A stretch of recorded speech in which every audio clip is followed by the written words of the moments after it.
الحمد لله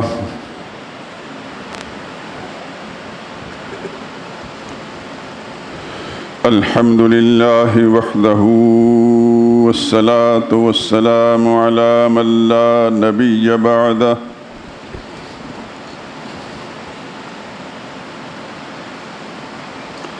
ولا رسول بعده ولا معصوم بعده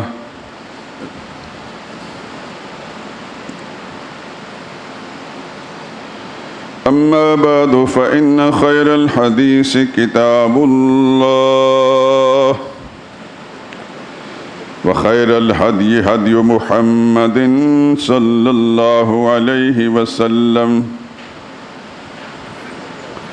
وشر الأمور محدثاتها وكل محدثة بدعة وكل بدعة ضلالة وكل ضلالة في النار. أعوذ بالله من الشيطان الرجيم. بسم الله الرحمن الرحيم.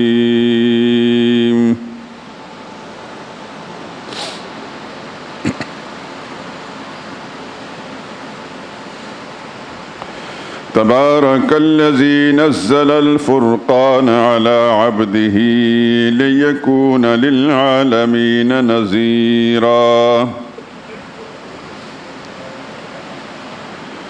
الذي له ملك السماوات والأرض ولم يتخذ ولدا ولم يكن له شريك في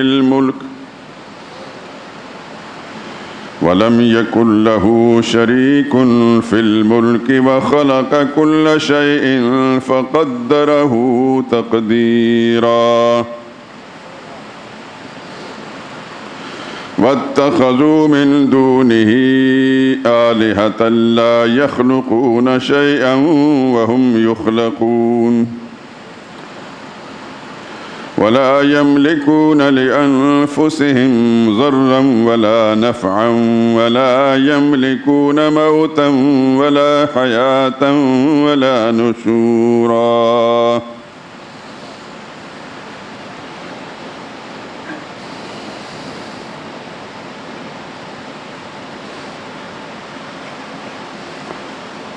برکت والی ہے وہ ذات جس نے اپنے بندے پر قرآن نازل فرمایا تاکہ سارے جہان کو ہدایت دے دے.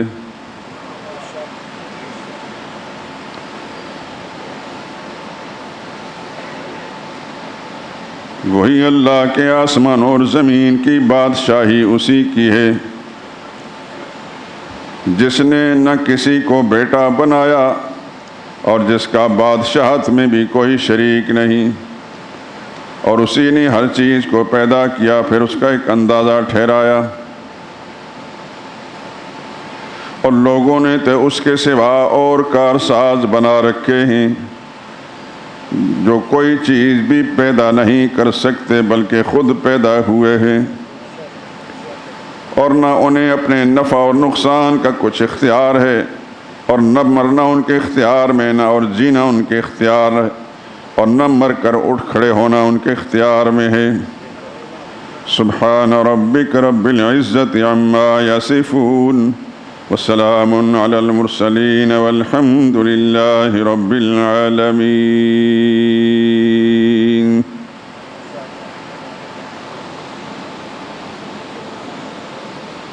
درود پاک پڑھ لیں. اللهم صل على محمد وعلى آل محمد كما صليت على إبراهيم وعلى آل إبراهيم إنك حميد مجيد. اللهم بارك على محمد وعلى آل محمد كما باركت على إبراهيم وعلى آل إبراهيم إنك حميد مجيد.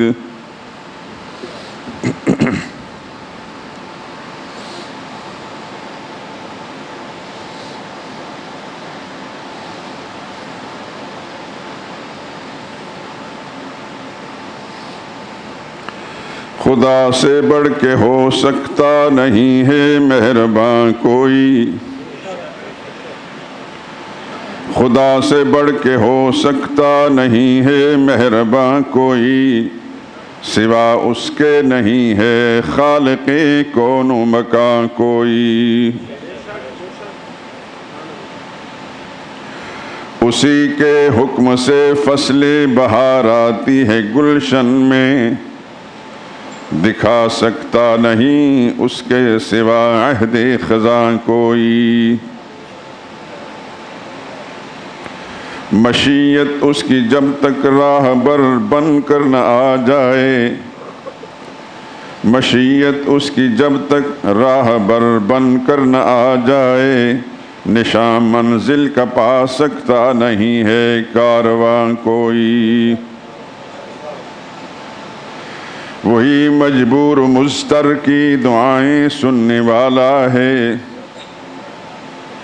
وہی مجبور مضطر کی دعائیں سننے والا ہے، کرے کیوں آستانے غیر پر آہو فغاں کوئی۔ دعاؤں میں پکارو اس خداوند جہاں ہی کو، دعاؤں میں پکارو اس خداوند جہاں ہی کو، نہیں جس کے سوا حاجت روائے دو جہاں کوئی۔ دعاؤں میں پکارو اس خداوند جہاں ہی کو، نہیں جس کے سوا حاجت روائے دو جہاں کوئی۔ وہی ہے حامی و ناصر، وہی ہے حاضر و ناظر، وہی ہے حامی و ناصر، وہی ہے حاضر و ناظر، بجز ذات خدا ہرگز نہیں ہے غیب داں کوئی۔ زمین و آسمان شمس و قمر دن رات شاہد ہیں، زمین و آسمان شمس و قمر دن رات شاہد ہیں، نہیں اس کے سوا ارض و سما کا حکمراں کوئی۔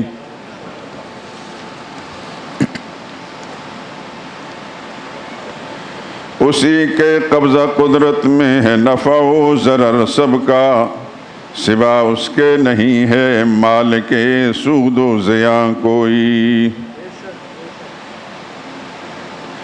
کسی کو کیا خبر کیا کچھ چھپا ہے پردہ شب میں،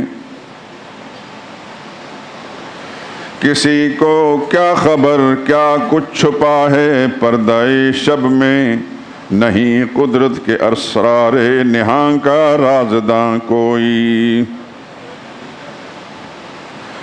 خدا کے نام ہی سے مشکلیں آسان ہوتی ہیں، خدا کے نام ہی سے مشکلیں آسان ہوتی ہیں، بنائے تو خدا کے نام کو ورد زباں کوئی۔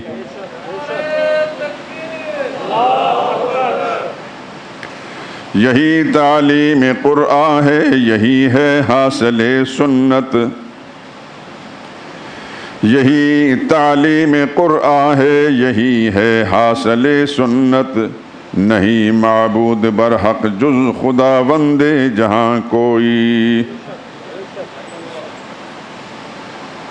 اسی کا دامن رحمت پناہ عاصیاں ہوگا، اسی کا دامن رحمت پناہ عاصیاں ہوگا، نہیں ہرگز کہیں اس کے سوا دارالامان کوئی۔ ظہور اللہ کی توحید پر ایمان ہو جس کا، ظہور اللہ کی توحید پر ایمان ہو جس کا، نہ اس کو مال کی پرواہ نہ اس کو خوف جاں کوئی۔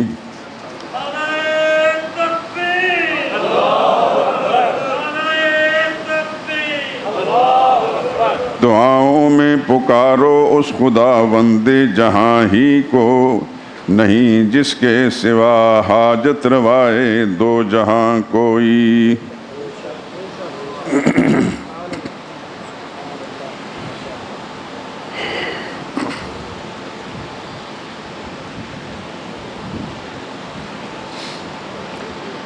بزرگان محترم، برادران عزیز، یہ آیات کریمہ 18ویں پارے میں ایک سورت ہے، سورۃ الفرقان، جو قرآنی ترتیب کے اعتبار سے 25ویں نمبر کی سورت ہے۔ اس کی پہلی 3 آیات میں نے آپ کی خدمت میں پیش کی ہیں اور ترجمہ بھی عرض کیا ہے۔ آپ حضرات نے اگر اس کے ترجمے پر غور فرمایا ہوگا تو مضمون کا بھی اندازہ کر لیا ہوگا۔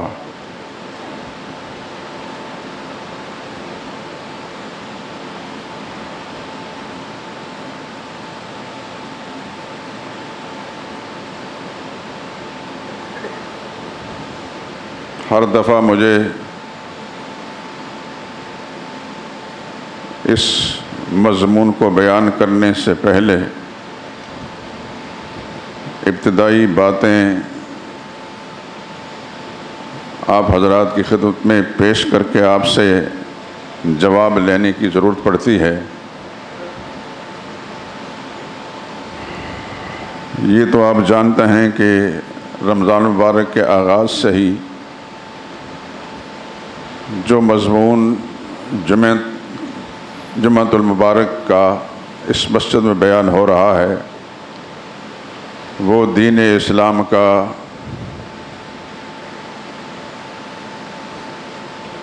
آپ جواب دیں، بنیادی اور اساسی، اساس کہتے ہیں بنیاد کو، جڑ کو، دین اسلام کا بنیادی مسئلہ ہے۔ سارے اسلام کی یہ عمارت اسی بنیاد پر قائم ہے۔ دوسری بات، اسی لیے اللہ تعالیٰ نے سارا عالم زمین و آسمان پیدا فرمایا۔ میں قرآن کریم کی آیت پیش کر چکا ہوں۔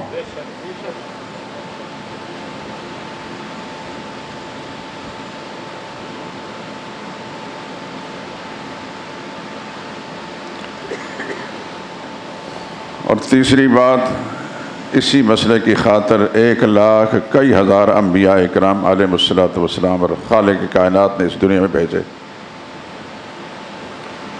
اور چوتھی بات یہ کہ اسی مسئلے کی خاطر انبیاء نے ماریں کھائیں، وطن سے بے وطن ہوئے، ساتھی قربان کیے، بعض انبیاء اکرام علیہم الصلوۃ والسلام خود قربان ہو گئے۔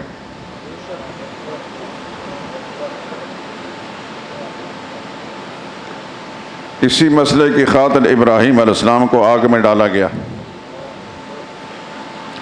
یہ میرا خیال ہے کہ آپ حضرات کے ذہن میں ضرور ہوگا۔ اسی مسئلے کی خاطر ابراہیم علیہ السلام نے ان کے بت خانے میں داخل ہو کر ان کے بت توڑے تھے۔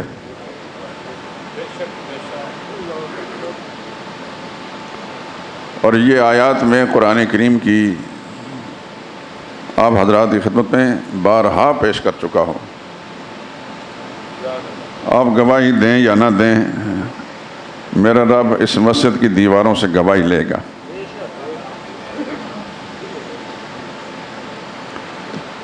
میں چاہتا ہوں کہ ابراہیم علیہ السلام جو جد الانبیاء ہیں، ان کا وہ تذکرہ جو قرآن کریم میں ہے سورہ انبیاء میں، ایک درخواست میری سب سے ہے کہ جب قرآن کریم کی صورتوں اور ان کے حوالوں کو میں پیش کروں تو ان کو دل میں بٹھا لیا کریں۔ ٹھیک ہے کہ آپ کاروبار بھی کرتے ہیں، آپ کی ضرورت ہے، ملازمتیں کرتے ہیں، وہ آپ کی ضرورت ہے، کسی بڑے عہدے اور منصب پر ہوں گے، وہ آپ کی ضرورت ہے، لیکن نہ یہ کاروبار رہے گا، نہ ملازمتیں رہیں گی، نہ عہدے رہیں گے۔ بالآخر خدا اپنے طرف جب بلائے گا تو ان کاروبار میں سے کوئی چیز ساتھ نہیں جائے گا، نہ عہدے و منصب کی کرسی ساتھ جائے گی، نہ کاروبار، اس کی عمارت، اس کی بلڈنگ، نہ گھر کی عمارت، نہ گھر کی کار، حتیٰ کہ گھر والے ان کپڑوں کو بھی اتار لیں گے۔ ایک انسلا کپڑا کفن کی شکل میں ہمیں اس میں لپیٹ کر مٹی کے حوالے کر دیں گے، پھر ہم ہوں گے اور خدا کی ذات ہوگی۔ کب تک کوئی اندازہ نہیں۔ سرور کائنات صلی اللہ علیہ وسلم سے پوچھا گیا متی الساعہ، قیامت کب ہوگی؟ قرآن میں بھی خیر ہے، لیکن رسول اللہ صلی اللہ علیہ وسلم نے جو جواب دیا وہ میں ذکر کر رہا ہوں۔ اللہ اکبر۔ تو حضور نے جواب میں فرمایا مل مسئول عنہا بأعلم من السائل، جس سے یہ مسئلہ پوچھا جا رہا ہے، یعنی میں مسئلہ پوچھنے والے سے اس معاملے میں زیادہ نہیں جانتا۔ آپ کو نہیں پتا تو مجھے بھی نہیں پتا۔ یہ سب اللہ کو پتا ہے قیامت کب قائم ہوگی۔ یسألونک عن الساعۃ ایان مرساہا قل انما علمها عند ربی لا یجلیہا لوقتہا الا ھو۔ قیامت کے بارے میں آپ سے پوچھتے ہیں، جواب دے دیں انما علمها عند ربی، اس کا علم میرے رب کے پاس ہے۔ کتنے بڑے منصب پر ہیں محمد مصطفیٰ صلی اللہ علیہ وسلم، سارے نبیوں کے سردار ہیں، لیکن اللہ نے اپنی مخصوص صفات جو ہے ان کو بھی نہیں دی۔ واضح طور پر قرآن کریم کے اندر بتا دیا قل انما علمها عند ربی، قیامت کا علم میرے رب کے پاس ہے۔ لا یجلیہا لوقتہا الا ھو، اس کے وقت کو اللہ ہی ظاہر کرے گا۔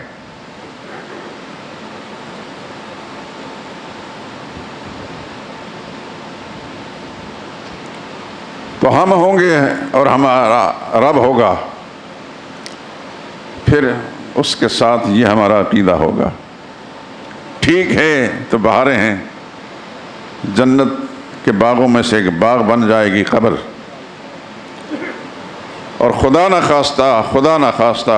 خواستہ اس میں گڑبڑ ہے تو پھر حفرۃ من حفرات النیران، جہنم کے گڑھوں میں سے گڑا ہوگا۔ کب تک رب جانتا ہے۔ دوستو کاروبار کرو، یہ آپ کی ضرورت ہے، نوکری ہے تو آپ کی ضرورت ہے، کریں۔ کسی منصب پر بڑے عہدے پر پہنچے تھے، اس منصب کو، اس کے تقاضے پورے کریں، لیکن اس چیز کو مت فراموش کریں کہ میرے اللہ نے بلانا ہے، اس کرسی سے ہٹا کر وہاں پہنچانا ہے، اس مکان گھر سے نکال کر وہاں پہنچانا ہے، حتیٰ کہ یہ ہمارے کپڑے بھی نہیں ہوں گے۔ اس دنیا میں انسان کہیں جاتا ہے تو کپڑوں کے جیب کے اندر کچھ رقم رکھ لیتا ہے کہ مجھے فلاں جگہ میں ضرورت پڑے گی، لیکن جو کفن پہنایا جاتا ہے اس میں جیب بھی کوئی نہیں ہوتا۔ یہ وہ سچائیاں ہیں میرے دوستو، ان کو ہر وقت مستحضر دل و دماغ میں ظاہر رکھیں، اور پھر خدا کے سامنے جانا ہے تو پھر یہ عقیدہ پوچھا جائے گا، میری ذات کے بارے میں تمہارا عقیدہ کیا تھا؟ اور اگر ہم یہ جواب یا اللہ تو ہی ہمارا رب تھا، ہم مانتے ہیں تو رب تھا، تو یہ پوچھا جائے گا رب کے مراد کیا ہے تمہاری؟ اگر ہم جواب نہیں دے سکیں گے، انا للہ و انا الیہ راجعون، اس تصور سے انسان کانپ اٹھتا ہے۔ میں جو کچھ کہہ رہا ہوں یہ خدا کی مہربانی ہے، میرا کمال نہیں ہے، میرے رب کی مہربانی ہے۔ مجھے جن اساتذہ کی قدموں میں بیٹھ کر قرآن پڑھنے کی توفیق نصیب ہوئی ہے، وہاں سے یہ سبق پڑھا ہے کہ سارے مسائل کی جڑ، دین اسلام کی بنیادی مسئلہ، ام المسائل صرف یہ مسئلہ ہے۔ یہ ٹھیک ہے، نماز بھی ٹھیک، روزہ بھی ٹھیک، حج بھی ٹھیک، زکوٰۃ، صدقہ، خیرات، قربانی، طواف، اعتکاف، سب ٹھیک، یہ ٹھیک نہیں تو سب کچھ برباد ہے۔ ابو جہل مکہ معظمہ میں پیدا ہوا تھا، صفا مروہ جہاں اب اللہ کی توفیق سے سعی کرتے ہیں، اس کے ساتھ جو کہ اب تو میدان ہے، وہاں اس کا گھر تھا، ہر وقت خانہ کعبہ میں بیٹھا رہتا تھا، اور حدیث میں ثابت ہے کہ وہ طواف بھی کرتے تھے۔ سارے مشرک خدا کے گھر کا طواف کرتے تھے، خدا کے گھر کی عظمت ان کے دل میں تھی. چودھری بنے بیٹھے تھے، ہم جس کو چھوڑیں گے تو وہ آئے گا، نہیں چھوڑیں گے تو نہیں آئے گا.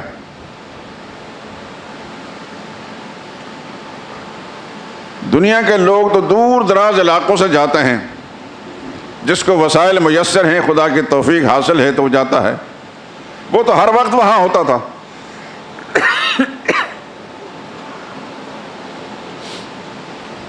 اتنا مغرور متکبر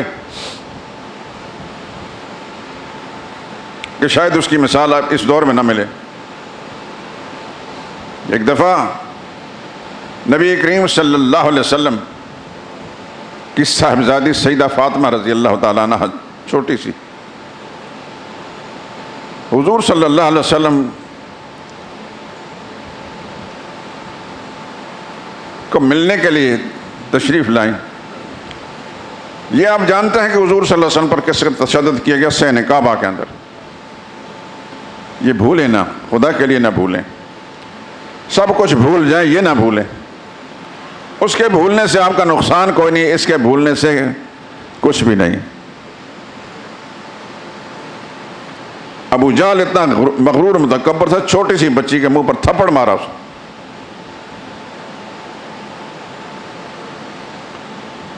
آپ اندازہ کر سکتے ہیں کتنا ذلیل شخص تھا، کتنا کمینہ تھا.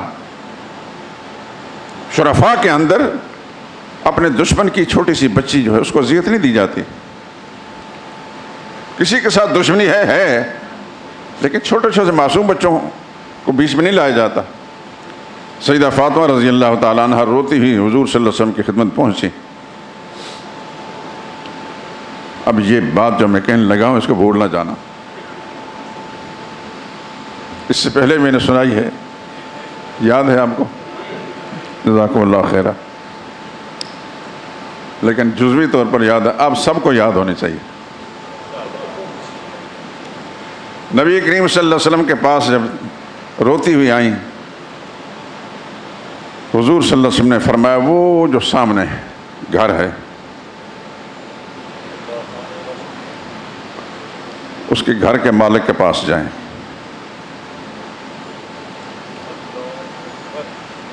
وہ گھر کا مالک بھی مشرک تھا، جس طرح ابو جہل مشرک تھا، کافر تھا، رسول اللہ صلی اللہ علیہ وسلم کا مخالف تھا.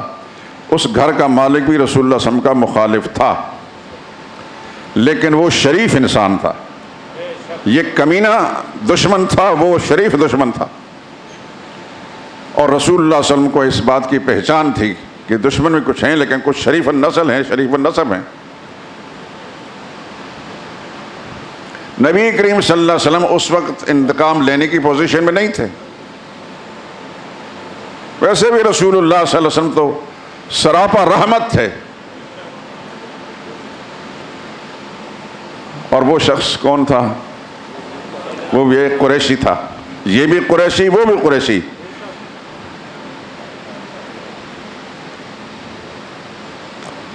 وہ شخص تھا جس کو دنیا ابو سفیان کے نام سے جانتی ہے. آواز میری پہنچ گئی کہ نہیں پہنچی؟ جس کو نہیں پہنچی تو اشارہ کرے، میں دوبارہ بولتا ہوں. اس شخص کو ابو سفیان کہا جاتا تھا.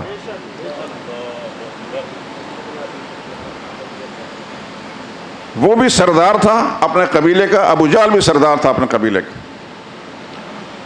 نبی کریم صلی اللہ علیہ وسلم نے سیدہ فاطمہ سے فرمایا کہ اس کو جا کر بتاؤ میرے ساتھ یہ سلوک کیا ہے. ابو سفیان ساتھ آیا اور ابو جہل کے قریب جا کر سیدہ فاطمہ فرماتے ہیں کہ جس زور سے اس نے تھپڑ تمہارے منہ پر مارے اسی زور سے تھپڑ اس کے منہ پر مارو، میں سامنے کھڑا ہوں. اور سیدہ فاطمہ نے اسی انداز سے تھپڑ اس کے منہ پر مارا. چھوٹی سی بچی تھی، جتنا زور تھا. ابو جہل جزبز ہو گیا، چکرا گیا کہ یہ کیا ہو رہا ہے، میں تو قوم کا سردار ہوں. لیکن ابو جہل سمجھتا تھا کہ اس وقت میں نے اگر کوئی مزاحمت کی تو یہ سامنے سردار کھڑا ہے، اس کا سارا قبیلہ جو ہے میرے مقابلے میں آ جائے گا. چنانچہ وہ خون کے آنسو روتے ہوئے، یہی محاورہ بول سکتا ہوں میں، چپ ہو گیا. ایسے ایسے کمینے بھی تھے ابو جہل جیسے کہ حضور صلی اللہ علیہ وسلم کی چھوٹی سی بچی اس کو تھپڑ مارا.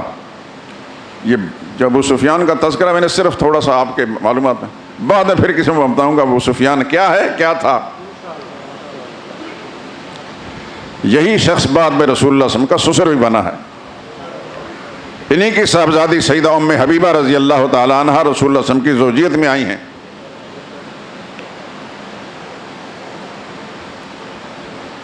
تو حضور صلی اللہ علیہ وسلم کے ساتھ اور دیگر انبیاء اکرام علیہ السلام کے ساتھ اسی مسئلے کی دشمنی پر اقداد و پر ایسے ایسے سلوک ہوئے. یہ آپ جانتا ہے کہ رسول اللہ صلی اللہ علیہ وسلم کا مکہ معظمہ چھوڑا پڑا.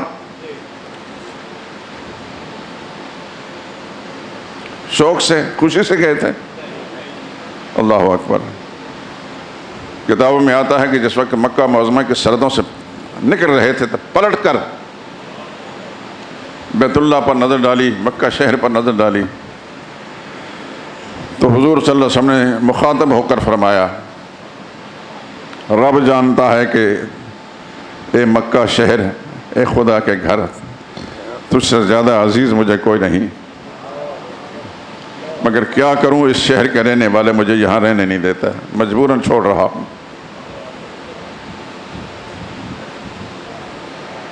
خیر بات کر رہا تھا وہ مسئلہ جس کے لیے زمین و آسمان بنائے گئے، وہ مسئلہ جس کے لیے سارا جہان بنایا گیا، وہ مسئلہ جس کے لیے تمام انبیاء بھیجے گئے، وہ مسئلہ جس کے لیے انبیاء نے اذیتیں برداشت کی، محمد رسول اللہ صلی اللہ علیہ وسلم کو مکہ شہر چھوڑنا پڑا.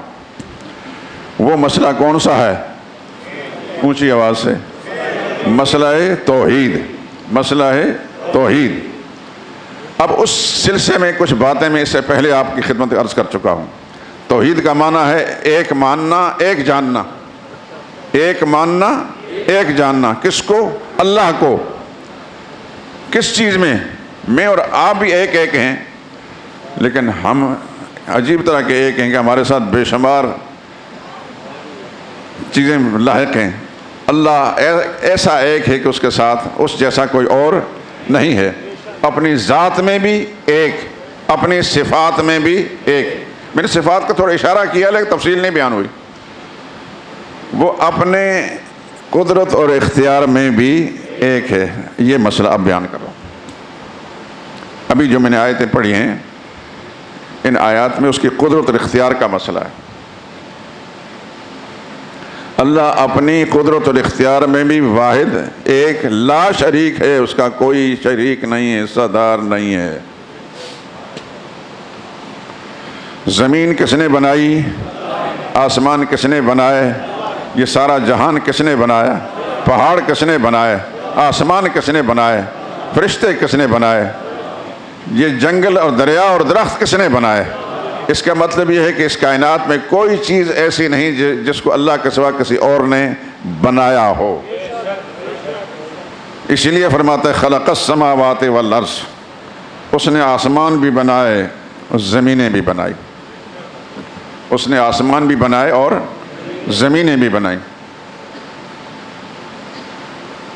زمین میں کیا کچھ ہے ہمیں اندازہ بھی نہیں ہو سکتا، لیکن سب اللہ کا بنایا ہوا ہے. آسمانوں میں کیا کچھ ہے، ایک نہیں ساتوں آسمان. کیا کیا مخلوق ہے ہم نہیں جانتے، اللہ ہی جانتا ہے. اسی نے بنایا ہے، وہی چلا رہا ہے، وہی ضرورتیں بھی سب کی پوری کر رہا ہے. سمندر کے اندر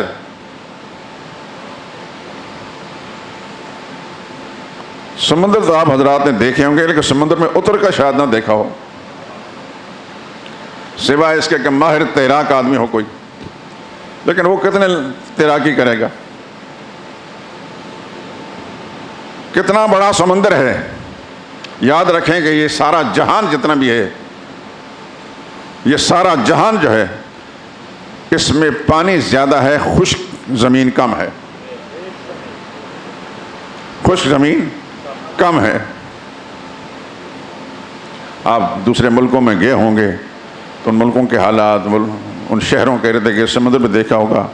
مجھے تو صرف یورپ کے ایک ملک برطانیہ میں جانے کا موقع ملا ہے، لیکن چونکہ پھرا بہت ہوں، جہاں گیا ہوں سمندر وہاں نظر آیا مجھے. جدھر گیا ہوں سمندر نظر آیا، بلکہ لندن شہر میں فیری میں بیٹھ کر اپنی کار کو اس میں رکھ کر تقریباً آدھے گھنٹے کا سفر کر کے پار گئے تھے۔ میرے عزیز، میرے بھتیجے جو وہیں رہتے ہیں، ان کو چونکہ سب پتہ ہے، انہوں نے کہا چھوٹا آئرلینڈ وہاں جاتے ہیں۔ بڑا آئرلینڈ ہم نے نہیں دیکھا، باقی سارا برطانیہ دیکھا ہے۔ جہاں گئے سمندر ساتھ ساتھ نظر آیا ہے۔ اس کا مطلب یہ ہے کہ پانی زیادہ ہے، خشک زمین کم ہے۔ یہ بتائیں کہ سمندر میں کوئی مخلوق ہے کہ نہیں؟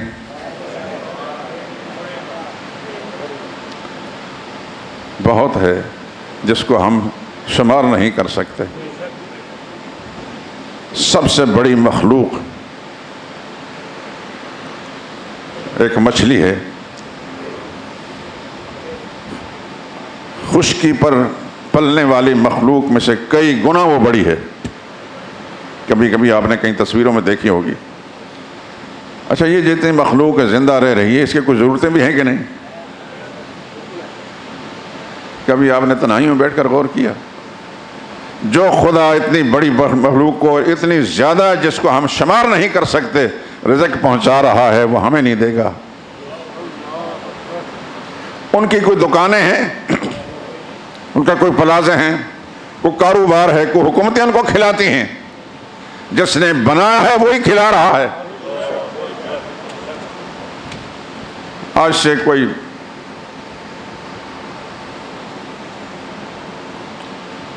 50-55 سال پہلے کی بات ہے، ایک عربی کی کتاب میں نے پڑھی تھی، اب پتہ نہیں مدارس میں پڑھائی جاتی کہ نہیں۔ اس میں ایک قصہ لکھا تھا، حضرت سلیمان علیہ السلام۔ آپ جانتے ہیں کہ سلیمان علیہ السلام اللہ کے وہ پیغمبر تھے کہ جنوں پر بھی حکمرانی تھی، انسانوں پر بھی حکمرانی تھی، ہواؤں پر بھی حکمرانی تھی، پرندوں پر بھی حکمرانی تھی۔ چرند پرند ان کے تابع تھے۔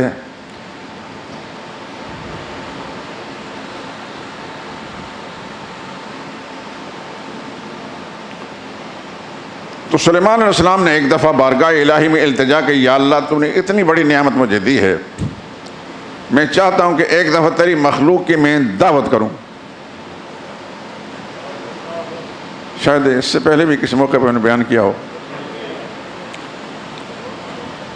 وہ قصہ سچ ہے یا جھوٹ ہے، اس کے لکھنے والے پر موقوف۔ ہمارے مدرسوں کے اندر چونکہ وہ کتاب پڑھائی جاتی ہے، اس واسطے اس کو میں بیان کر رہا ہوں۔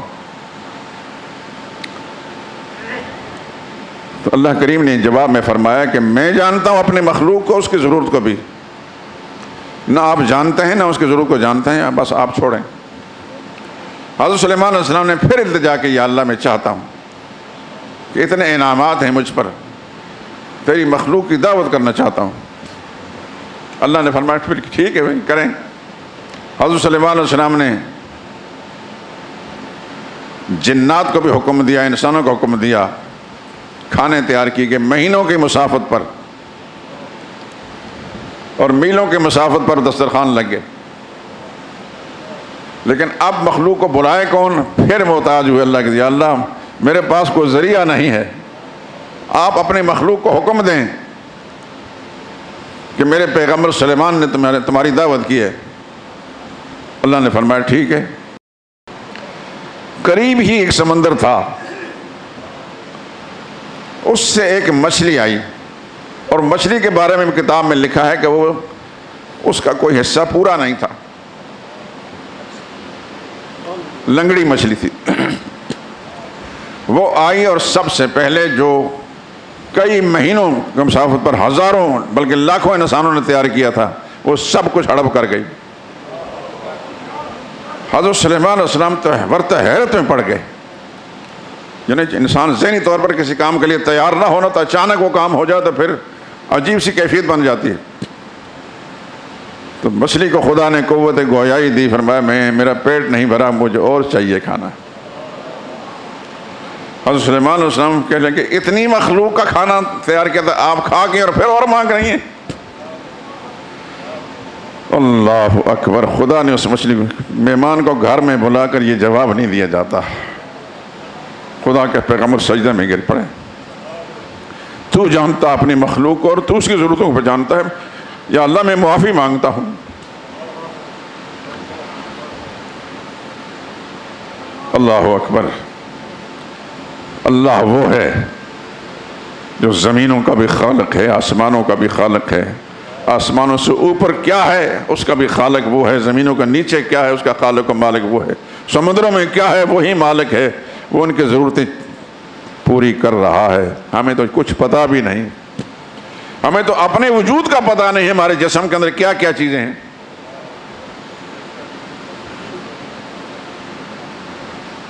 لیکن ہماری حماقتیں ایسی ہوتی ہیں کہ ہم اپنے جیسے انسانوں کے بارے میں سمجھتے ہیں کہ شاید خدائی اختیار کا مالک ہی ہے، پھر سے جا کر مرادیں مانگنا شروع کر دیتے ہیں. میرے گھر اولاد نے مجھے بیٹا دے، میں بیمار ہوں مجھے شفا دے دے، میں نادار ہوں مجھے مالدار بنا دے.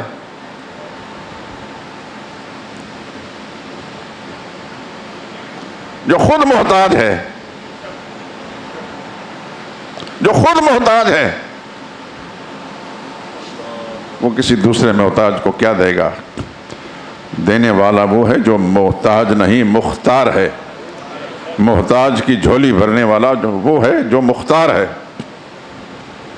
لیکن ہماری بد نصیبی ایسی ہے کہ ہم اپنی کم علمی، کم فہمی اور معاشرے کے اندر پھیلی ہوئی گمراہی، بدعقیدگی سے ایسے متاثر ہوئے ہیں کہ کہیں نہ کہیں شرک جراثیم ہمارے اندر موجود ہوتے ہیں. خدائی اختیارات مخلوق میں ماننے کے لیے ہم وہ حرکتیں کرتے ہیں.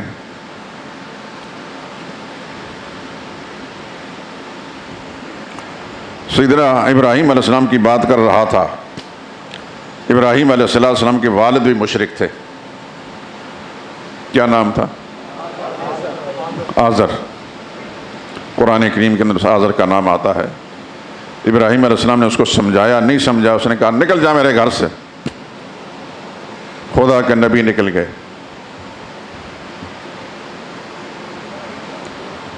خدا کے نبیوں کا کام کیا ہوتا ہے؟ اللہ کا پیغام، اللہ کی توحید کی دعوت. ابراہیم علیہ السلام اپنا کام کرتے رہے. جہاں تھے وہاں سارے کے سارے لوگ بدبخت، بد نصیب. یہ بدبخت اور بد نصیب انسانوں میں ہر دور میں رہے. وہ نبیوں کی باتیں نہیں مانتے رہے. ہمارے جیسے لوگوں کا تو کوئی کسی کھاتے میں ہے نہیں. ابراہیم علیہ السلام نے سمجھایا، نہیں سمجھے. ابراہیم علیہ السلام نے فرمایا تاللہ لأکیدن اصنامکم، خدا کی قسم کھا کر یہ تمہارے بتوں کی گت بناؤں گا میں. تم جب چلے جاؤ پوجا پاٹ کر کے چلے جاؤ، ان بتوں کی وجہ سے تم مجھے. لیکن یہ بات یاد رکھیں کہ بت وہ نبیوں کے بت تھے، ولیوں کے بت تھے. ان کی مورتیاں تھیں، ان کی یادوں کے. جب کسی بت کے سامنے جھکتے تھے تو وہ بت کسی نبی کا ہوتا تھا تو نبی سے مرادیں مانگتے تھے. یہ یاد رکھیں. ہمارے ہاں جہالت یہ بھی ہے. جاہل ملا جو پتہ نہیں، نہ اس نے قرآن کو سیکھا نہ کچھ، وہ سمجھا وہ پتھروں کو پوچھ. ایسے بے وقوف نہیں تھے کہ پتھروں کو پوجیں بھائی. اس زمانے کے اندر جس مقدس انسان کو مقدس سمجھتے تھے اس کی مورتیاں بنا جائے، کیونکہ انسان تو دنیا سے چلے جاتے تھے، اس کی یاد قائم رکھنے کے لیے مورتیاں بنا کر ان کے سامنے جھکتے تھے. آج بھی ہندوستان میں اب چلے جائیں، میں خود دہلی میں دیکھ کر آیا ہوں.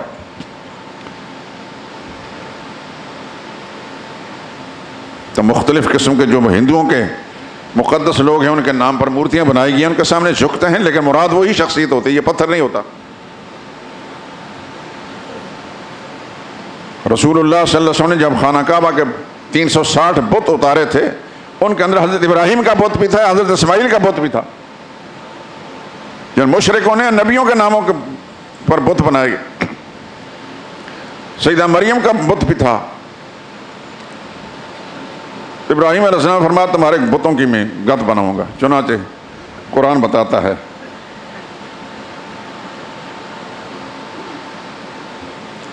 فَجَعَلَهُمْ جُزَازًا، ابراہیم علیہ السلام نے بتوں کے ٹکڑے ٹکڑے کر دیے تھوڑا لے کر. اللہ کبیر اللہ، جب سب سے بڑا بت تھا، میں اکثر کہا کرتا ہوں جو گرو گھنٹال تھا، اعلیٰ حضرت اس کو چھوڑ دیا اور وہ ہتھوڑا اس کے گلے میں لٹکا دیا. یہ پیغمبر کی فراست تھی علیہ الصلوۃ والسلام. کیوں؟ ابراہیم علیہ السلام فرماتے ہیں لعلہم الیہ یرجعون. اب تک تو میری بات کی طرف توجہ نہیں تھی، اب بتوں کو ٹوٹا ہوا دیکھ کر پھر میری طرف متوجہ ہوں گے، میں بات سمجھاؤں گا. واپس آئے. مشرک قوموں کا یہ طریقہ ہوتا ہے کہ وہ سب سے پہلے سلام کرنے جاتے ہیں. میں کچھ بات ٹھیک کہہ رہا ہوں؟ خدا کے دروازے پر اللہ کی مسجد میں جا کر ملنے والی نعمت کا شکر ادا کرنے کے 2 رکعت نماز نفل نہیں پڑھیں گے، ہے کہ نہیں؟ جس کو کوئی وزارت ملتی ہے یا کچھ اور عہدہ ملتا ہے تو سیدھا ہی داتا صاحب سلام کرنے جاتے ہیں. کسی لڑکی کی لڑکے کی شادی ہو جاتی داتا صاحب سلام کرنے جاتے ہیں. اس میں حضرت علی کا کوئی قصور نہیں، علی حجویری کا کوئی قصور نہیں. یہ سلام کرانے کی جو ریت بنائی گئی جن مولویوں نے، ان بدبختوں کا قصور ہے، ان جاہلوں کا قصور ہے، انہوں نے خدا کے قرآن کو چھوڑ دیا. وہ اللہ کا نیک بندہ تھا، اللہ کا ولی تھے، ان کی کتابیں ہمارے پاس ہم پڑھتے ہیں. ایک چھوٹی سی کتاب ہے ان کی، اس میں اپنے آپ کو مخاطب کرتے ہیں اے علی لوگ تجھے گنج بخش کہتے ہیں. شاید ان کی زندگی میں شاید ایسا ہوگا. کہنے لگا تو ایک چاول کا دانہ بھی اپنے پاس نہیں رکھتا، برنج. فرمانا گنج بخش ہو یا برنج بخش سوائے اللہ کا کوئی اور نہیں.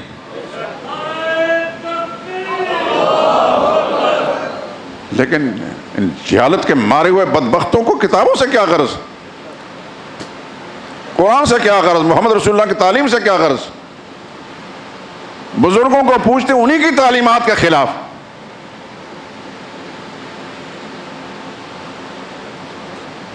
تو سلام کرنے پہنچے، جیسے لاہوری سلام کرنے کے جاتے ہیں، کوئی حضرت علی کے سلام پر جاتے ہیں، کوئی اور کیا کیا ہیں بزرگ، یہاں بہت سے ہیں اس شہر کے اندر. ہم سب کو مانتے ہیں. یاد رکھیں شیطان یہ وسوسہ نہ ڈالے کہ بزرگوں کا منکر ہے. میں بزرگوں کے منکر پر لعنت بھیجتا ہوں. ہم سب کو مانتے ہیں. دنیا میں احترام کے قابل ہیں جتنے لوگ، ان سب کو مانتے ہیں، مگر مصطفیٰ کے بعد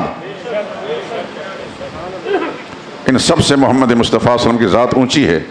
اور پھر سارے انبیاء اکرام علیہ الصلوۃ والسلام مخلوق ہیں، خالق کائنات سب سے اونچے ہیں.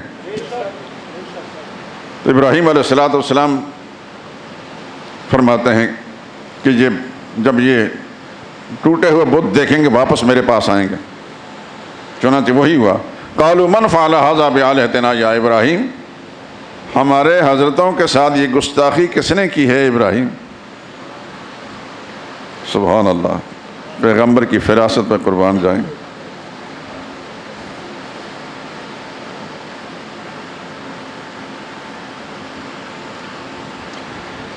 ابراہیم علیہ السلام سے پوچھا یہ کس نے کیا؟ قال بل فعلہ، کسی نے کیا ہے. یہ بھی نہیں فرمایا میں نے نہیں کیا، کسی اور کا بھی نہیں فرمایا، بل فعلہ کسی نے کیا ہے. کبیرہم ھذا، مجھ سے کیوں پوچھتا ہو؟ یہ اعلیٰ حضرت گرو گھنٹال تو زندہ سلامت موجود ہے، اس سے پوچھ لو اگر یہ بول سکتے ہیں. جس کے پاس آلہ قتل برآمد ہو رہا ہے اور تھوڑا جیسے گردن لٹکا ہوا ہے، اس سے کیوں نہیں پوچھتے؟ دیکھیے مشرک کی مت ماری جاتی ہے قرآن کی آیتوں کے حوالے سے، دھیان سے سنیں. فرجعوا الی انفسہم، سارے اپنے سرگوشیاں کرنے لگے. جواب تو کچھ نہ بنا. ثم نکسوا علی رؤوسہم، کھسیانے سے ہو کر ابراہیم علیہ السلام کہنے لقد علمت ما ہؤلاء ینطقون. ابراہیم آپ تو جانتے ہیں نا کہ ہمارے یہ حضرت ہمارے حاجت روا مشکل کشا ہیں، لیکن ہیں گنگے ہیں، بول نہیں سکتے. ما ہؤلاء ینطقون، یہ بول نہیں سکتے.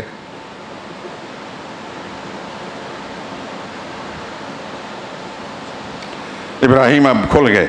قال فتعبدون من دون اللہ ما لا ينفعكم شيئا ولا يضركم، اور بدبختو، ان کو پوچھتے ہو جو تمہیں نقصان پہنچا سکتے ہیں، نہ فائدہ دے سکتے ہیں. اف لکم ولما تعبدون من دون، تف ہے تم پر، تمہارے ان معبودوں پر جن کو تم پوچھتے ہو.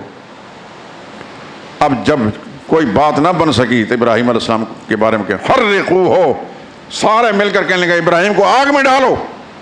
وانصروا آلہتکم، بات دھیان سے سننا، ابراہیم کو آگ میں ڈالو، اپنے خداؤں کی مدد کرو.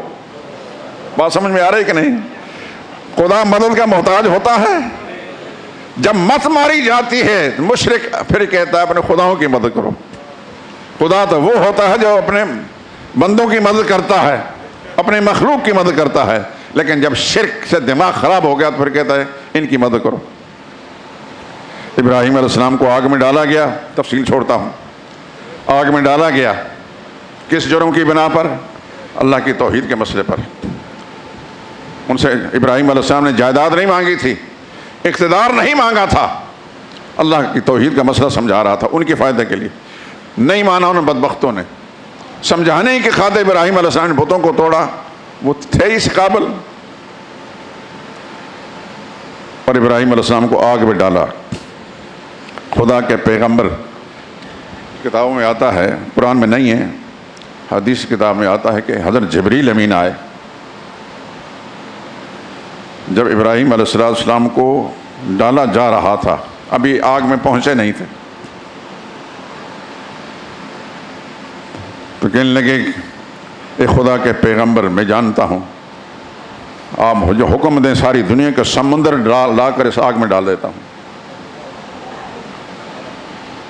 اللہ اکبر، پیغمبر کے ایمان پر قربان جائیں، سبحان اللہ. اسی لیے تو خدا نے سارے نبیوں کو سردار نہیں بنایا ان کو. ابراہیم علیہ السلام نے فرمایا کہ اپنی مرضی سے آئے ہو یا خدا نے بھیجا ہے؟ کہ اپنی مرضی سے آیا ہوں. خدا کے پیغمبر کی استقامت پر قربان جائے. فرمایا اما الیک فلا، پھر آپ کی کوئی حاجت نہیں، جس کے نام پر مجھے قربان کیا جا رہا ہے اگر اس کی مرضی جلانے کی ہے تو جلنے کے لیے تیار ہوں، اور اگر نہیں جلائے گا تو یہ میرا کچھ بھی نہیں بگاڑ سکتا.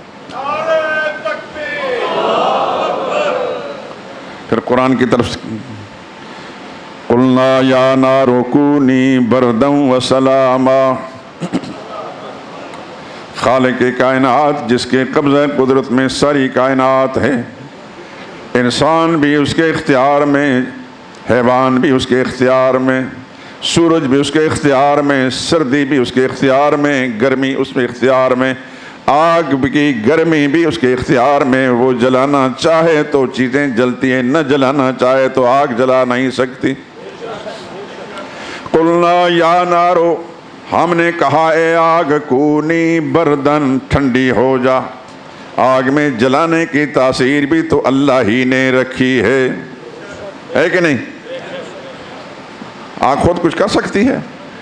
آگ میں جلانے کی تاثیر اللہ نے رکھی. ہر چیز کے اندر جو تاثیر ہے اللہ ہی کی رکھی ہوئی ہے. جس نے اس میں تاثیر رکھی تھی اس نے حکم دیا اے آگ ٹھنڈی ہو جا، لیکن اتنی ٹھنڈی نہ ہونا کہ میرے پیغمبر کو سردی لگ جائے. وسلامن بھی فرمایا سلامتی والی بن جا. آخر میں قرآن فیصلہ کرنا وَأَرَادُوا بِهِ قَيْدًا، ان مشرکوں نے میرے پیغمبر کے خلاف ان کو ہلاک کرنے کا منصوبہ بنایا. فَجْعَلْنَاهُمُ الْأَخْسَرِينَ، ہم نے ان کے منصوبے پر پانی پھیر کر رکھ دیا. میرا رب کل بھی اس طاقت کا مالک ہے، آج بھی اس طاقت کا مالک ہے. دوستو، یہ قرآن صرف مردے بخشوانے کے لیے نہیں، ختم پڑھنے کے لیے نہیں. قرآن میں ہاتھ جوڑ کر کہتا ہوں قرآن کی تلاوت کریں، ترجمہ اس کا دیکھیں.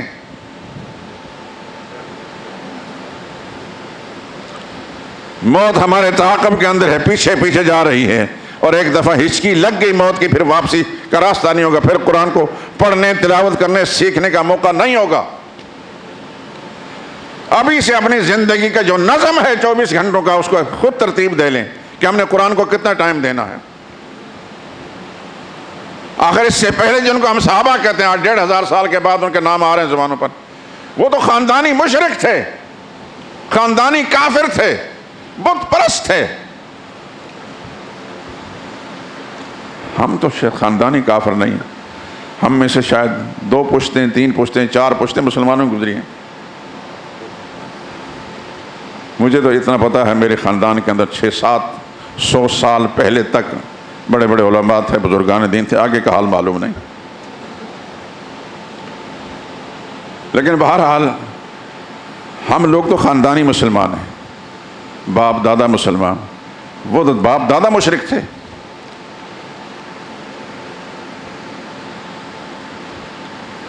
قرآن میں ان کا تذکرہ ہے، کیوں ہے؟ قرآن کریم انہوں نے دل کی تختی پر لکھ دیا تھا، زندگی کا ہر کام اللہ کی کتاب کے مطابق ہوتا تھا۔ قرآن کو پہنچان سیکھا ہی نہیں تھا، سکھانے کے لیے پوری دنیا میں پھیل گئے، پوری دنیا میں پھیل گئے۔ آج بھی افغانستان میں آپ صحابہ کی قبریں دیکھیں گے، سمرقند بخارا میں صحابہ کی قبریں دیکھیں گے، پاکستان کے بہت سے جنوبی پنجاب کے اندر صحابہ کی قبریں موجود ہیں، سندھ میں صحابہ کی قبریں موجود ہیں، بلوچستان میں صحابہ کی قبریں موجود ہیں۔ چونکہ ہماری دلچسپیاں ختم ہو چکی ہیں، ہمیں کرکٹر کھیلوں کے میدان اچھلنے کودنے والے وہ تو ہمیں معلوم ہیں، ان کے سارے نام معلوم ہیں، ناچنے گانے والیوں کے اور وہ گانے والوں کے نام ہمیں معلوم ہیں۔ ہماری دلچسپیاں ادھر ہیں، صحابہ کی طرف ہماری دلچسپیاں نہیں، ورنہ ہمیں بھی معلوم ہو کہ صحابہ کہاں کہاں گزرے۔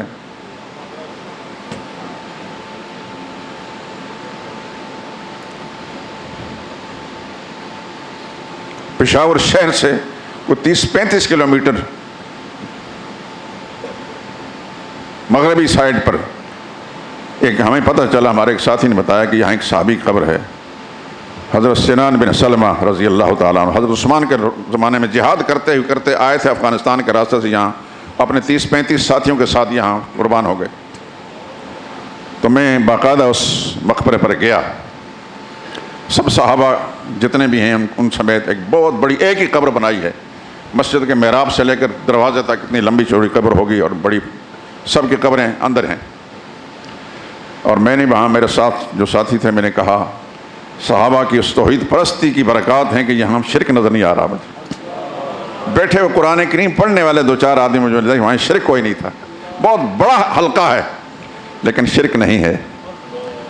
تو میرے دوستو، ان کے گھر تو وہاں تھے، ان کے ماں باپ بیوی بچے تو وہاں تھے، یہاں کیا لینے آئے تھے؟ قرآن کریم ان کے دل و دماغ میں رگ رگ میں پیوست ہو گیا تھا، پھر اس پیغام کو لے کر پوری دنیا میں پھیل گئے۔ میرے دوستو، کم از کم اپنے گھروں کے اندر تو قرآن کے پیغام کو عام کریں، اپنے گھروں میں قرآن کی تعلیم کو عام کریں، بیوی بچوں سے کہیں 24 گھنٹوں کی زندگی میں قرآن کریم ان کے ہاتھ میں آپ کو نظر آتا ہے کہ نہیں آتا؟ نہیں آتا تو کیوں نہیں آتا؟ وہ نماز پڑھتے ہیں کہ نہیں پڑھتے؟ یہ ذمہ داری گھر کے بڑے کی ہوگی، اس سے خدا پوچھیں گے۔ قُوْ أَنفُسَكُمْ وَأَهْلِيكُمْ نَارًا، اللہ نے فرمایا اپنے آپ کو بھی آگ سے بچاؤ، اپنے گھر والوں کو آگ سے بچاؤ۔ بات جب میں چھیڑتا ہوں مضمون کہیں سے کہیں چلا جاتا ہے میرے دوستو۔ اصل مسئلہ ہے آج کے بیان کا مرکزی نقطہ کہ سارے اختیارات کا مالک کون ہے؟ اللہ ہے۔ یہ جہان کس نے بنایا ہے؟ اللہ نے۔ آسمان کس نے بنائے ہیں؟ اللہ نے۔ زمینیں کس نے بنائی ہیں؟ اس زمین میں کتنی مخلوق ہے؟ کوئی گن سکتا ہے؟ کوئی بتا سکتا ہے؟ ہم تو اپنے سر کے بال نہیں بتا سکتے کتنے ہیں، اپنے داڑھی کے بال نہیں بتا سکتے کتنے ہیں، ہم سارے جہان کو کیا سمجھیں گے، کیا بتائیں گے؟ اللہ اللہ ہے، یہ بات ذہن میں رکھ لیں، اللہ سب سے بڑا ہے۔ آپ نماز جب شروع کرتے ہیں تو کیا کہتے ہیں؟ اللہ اکبر، اللہ سب سے بڑا ہے۔ جھکتے ہیں تو کہتے ہیں اللہ اکبر، سجدے میں جاتے ہیں اللہ اکبر، اٹھتے ہیں اللہ اکبر، آپ کی اذان میں اللہ اکبر۔ ان الفاظ پہ غور کیا کریں کہ سب سے بڑی ذات صرف اللہ ہی کی ہے، سب سے بڑی ذات اللہ ہی کی ہے، اس کے قبضہ قدرت میں یہ سارا جہان ہے، یہ سارا جہان ہے اس کے قدرت کے اندر۔ یہ پہاڑ اس نے بنائے، جب زلزلہ آتا ہے پہاڑ ہلتے ہیں کہ نہیں ہلتے؟ یہ بلڈنگیں ہلتی ہیں کہ نہیں ہلتی؟ بدحواس ہو جاتے ہیں لوگ، 2-4 منٹ کے لیے زلزلہ اگر لمبا ہو جائے تو حواس انسان کھو بیٹھتا ہے، بیوی بچوں کو ہر چیز کو بھول جاتا ہے۔ قرآن کہتا ہے ان زلزلۃ الساعۃ شیء عظیم، قیامت کا بھونچال بہت خوفناک چیز ہوگی۔ یوم ترونھا تذہل کل مرضعۃ عما ارضعت، جب تم دیکھو گے اللہ اکبر تو ہر دودھ پلانے والی اپنے پیارے بچے کو بھول جائے گی، اس کو اپنی آپ پڑ جائے گی۔ وتضع کل ذات حمل حملھا، ہر حاملہ اپنے حمل کو گرا دے گی گھبراہٹ کے مارے۔ وتری الناس سکارا، لوگوں کو تم ایسے لگو جیسے ہم مدہوش ہیں۔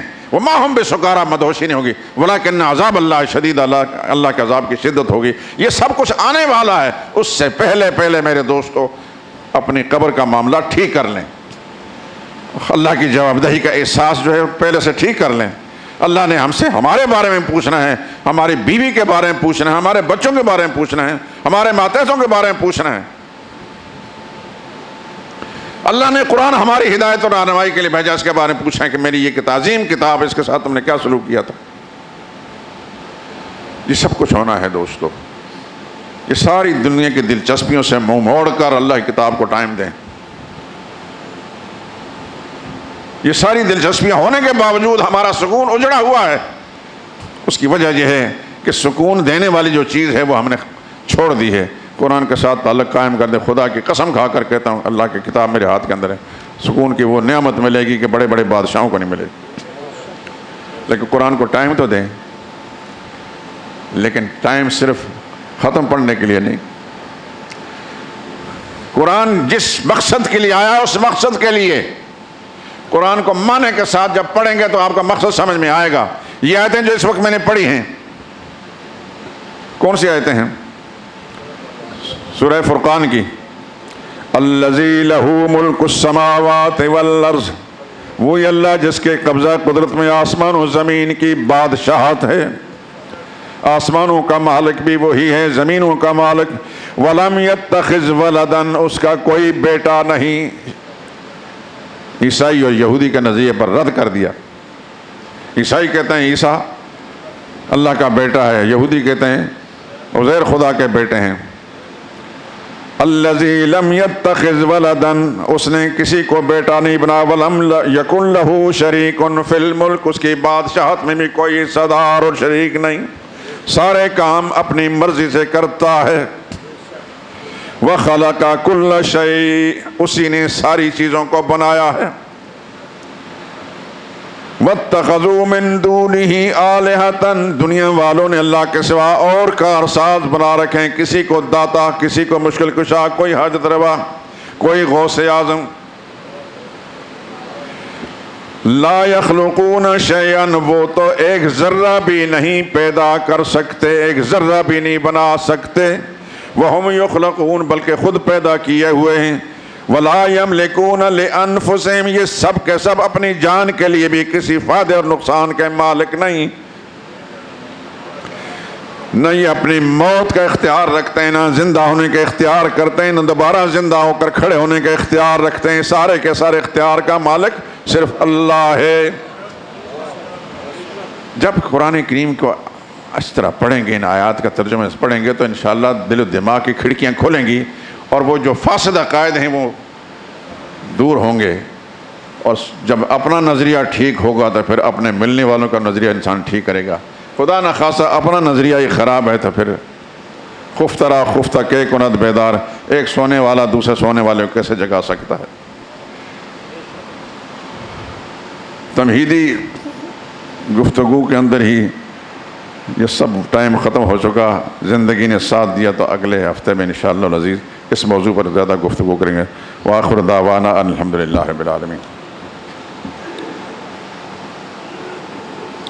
وصلی اللہ تبارک تعالی علی خیر خلقی و نور عرشی۔ سوال کیا ہم دعا میں یہ نور عرشی کہہ سکتے ہیں؟ نہیں بھائی، کسی حدیث کے اندر موجود نہیں، یہ گڑنتو قسم کے لوگ، بناوٹی لوگ ایسی باتیں۔ رسول اللہ کا نام آئے، کچھ لوگ کہتے ہیں صلی اللہ علیہ وسلم، جبکہ کچھ لوگ کہتے ہیں صلی اللہ علیہ وعلی آلہ وصحابہ وبارک وسلم۔ صلی اللہ علیہ وسلم ہی آتا ہے احادیث کی ساری کتابوں کے اندر۔